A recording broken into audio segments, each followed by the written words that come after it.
पर आपने देखा होगा, थोड़े दिन पहले सुना होगा, वहीं के सभी लोग उन्होंने आके खुद आके बोला कि हम आत्मसमर्पण करना चाहते हैं, हम चाहते हैं कि हमारे पे जो पहले कार्रवाई हो गई उसका निकाल करवा दो, हमें कुछ सरकारी योजनाओं से जोड़ दो जिससे कि हम अपना जीवन बेहतर कर सके।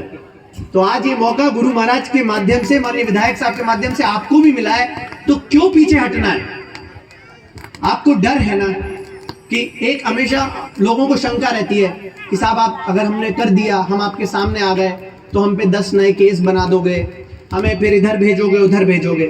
मैं आपको विश्वास दिलाता हूं कि आज 1 मार्च से पहले की जो घटनाएं होंगी उनमें जो लीगल प्रोसीजर होगा उसको भी आपकी मदद से कराएंगे, पर 1 मार्च के बाद कोई भी फर्जी केस या कोई भी ऐसी चीज जिसमें आपकी संलिप्तता नहीं होगी उसमें आपका नाम नहीं आएगा।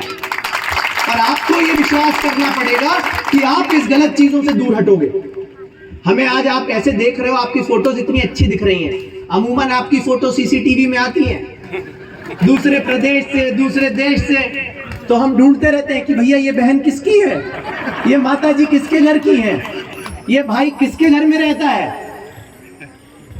तो कभी ऐसा भी हो कि आपकी फोटो अखबार में इस चीज के लिए नहीं आए कि ये 3 किलो सोने के साथ पकड़े गए, इस चीज के लिए आए कि इन्होंने अपने बच्चों को अच्छा पढ़ाकर, और यहाँ के बहुत सारे लोग अच्छा कर रहे हैं यहाँ के, मैं तो बहुत शुक्रगुजार हूँ। मुझे लगता है कि जितने भी अभी शासकीय कर्मचारी थे उन्होंने एक इतना अच्छा प्रयत्न किया कि हम अपने समाज को सुधारेंगे। कोई बात नहीं साहब, हम इस समाज से आते हैं, हमें भी शर्म आती है, हम ऑफिस में जाते हैं तो लोग हमें भी शंका करते हैं, हम पे भी एक बार प्रश्न उठाते हैं कि यार ये वो कड़िया वाला व्यक्ति है, इससे थोड़ा बच के रहना।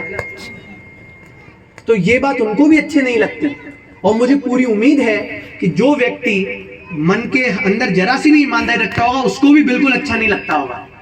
आप में से बहुत सारे ऐसे लोग हैं जो अपना पहला नाम लिखते हैं, कोई नहीं लिखता कि मैं भानेरिया हूं कि सिसोदिया, क्योंकि उनको डर है कि अगर हम अपना कोई सरनेम लिखेंगे तो लोग हमें एसोसिएट करेंगे, हमें प्रयास करेंगे पूछने का कि तुम वो कड़िया वाले भानेरिया तो नहीं हो।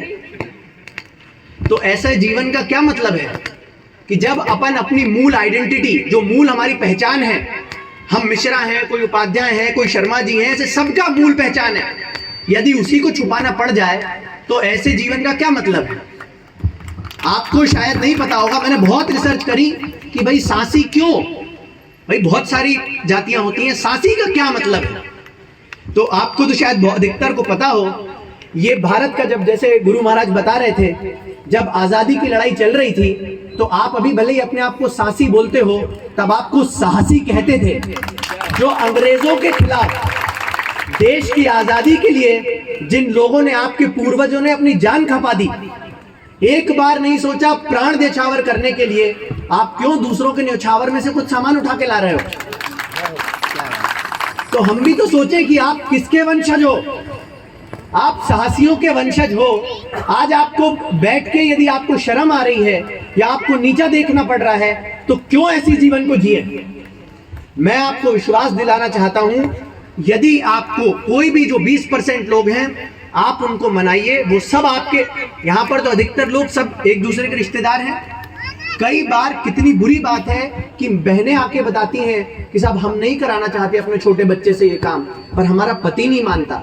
और मैंने तो उन बहनों को कहा था, आप तो सड़क पे खड़ा करके जूते मारो, मैं आपके साथ खड़ा हूं। अगर आपका पति या घर के पुरुष इस तरह की गतिविधियों में बच्चों को शामिल कर रहे हैं तो वो जूते खाने लायक हैं। तो मैं तो आपसे बोलूंगा, जिस तरह की मुझे संख्या दिख रही है कि आप लोग सबसे ताकतवर हो यहाँ पर, तो आप ये 10, 15, 20% पुरुषों के चक्कर में मत पड़ो।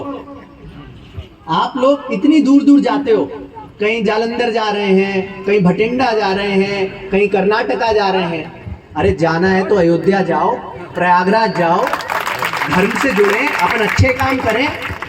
वहां कर्नाटका में ना आपको भाषा आए ना कुछ आए, फिर होटल ढूंढ रहे हैं, फिर होटल में शादी समारोह ढूंढ रहे हैं, फिर शादी समारोह से सामान उठा रहे हैं। अरे भाई इतनी मेहनत कर रहे हो, इतनी मेहनत यहाँ कर लेते तो यहाँ स्वर्ग बन जाता अभी तक। तो यदि कड़िया के लोग यही मेहनत यहीं कर लेते तो जैसा गुरु महाराज बता रहे थे, हमें जरूरत नहीं पड़ती, यहाँ पर सब सुविधाएं, सुख सुविधाएं होती। यहाँ पर ये पहला जगह है जहाँ पर शासकीय स्कूल के टीचर भी बहुत प्रयास कर रहे हैं कि नहीं बच्चे पढ़ें, बच्चे इससे बाहर निकलें। पर कुछ चुनिंदा लोग जो बच्चों को माध्यम बना के इस गलत कामों में डाल रहे हैं। हम बोलते हैं कि बच्चे भगवान का रूप होते हैं, आप भगवान से ही गलत काम करा रहे हो तो कैसे हो भाई? ये तो सबको सोचना चाहिए कि हम बच्चों से ही गलत काम करा रहे हैं, जिनका पवित्र मन होता है, जिनको नहीं पता सही गलत क्या है। तो मैं उन बच्चों को बुरा नहीं मानता। यहाँ के बच्चों के आपको जितने नाम नहीं पता होंगे, मुझे रट गए, कोको फलाना ढिमका सब मुझे नाम याद है। आपके बच्चों के, मैं अपने परिवार वालों की इतनी फोटो नहीं देखता हूँ जितनी आप लोग की देखता हूँ। थोड़ा तो मुझ पे रहम करो भाई। तो आपसे मेरा पुनः अनुरोध है कि आप लोग बिल्कुल, एक बार आपने बहुत अच्छा कदम उठाया है, 7 दिन तक यदि आप एक अच्छे काम के साथ जुड़े हैं, इसको आप आगे बढ़ाएंगे। आप